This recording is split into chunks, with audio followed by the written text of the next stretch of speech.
שלום, קוראים לי בר כהן, ורציתי לדבר איתכם על הנשק הגרעיני שקיים היום בעולם.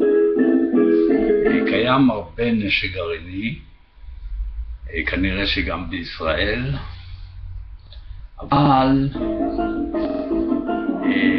היום האיראנים רוצים, והאיראנים עושים שרירים. זה רק קצה הקרחון. הרעיון שלי לפתרון הוא מאוד פשוט. להחתים ולחתום עם כל העמים, עם כל המדינות, מעצמות, כולל כולם, על השמדת הנשק הגרעיני והכימי והקונבנציונלי. ההשמדה הזו היא הכרחית גם לנו כישראלים, גם לכל העולם, עם הבעיה של האוזון.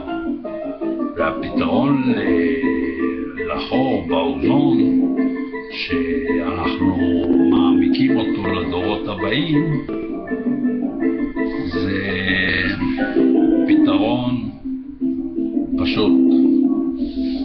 כל הנשק הזה וכל הכמויות האלה צריכות להגיע לאנטארקטיקה,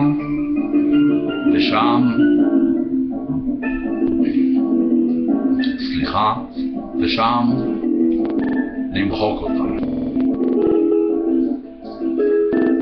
התוצאה תהיה שהאוזון יסתם. זה כמו עוגה ארגנטינאית כזו, לא זוכר את השם שלה, עוגייה כזו שהיא עולה, ולמעלה יש עליה איזושהי שכבה גם עגולה שממלאת אותה בחצי כזה.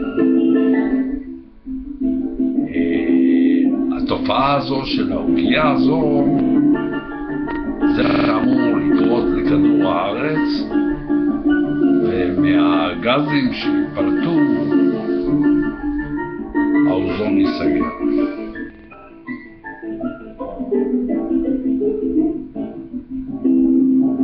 זה הרעיון כרגע, אפשר להשתמש בו או לא,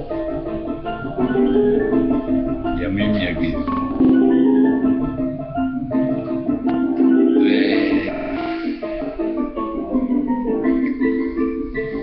שלום.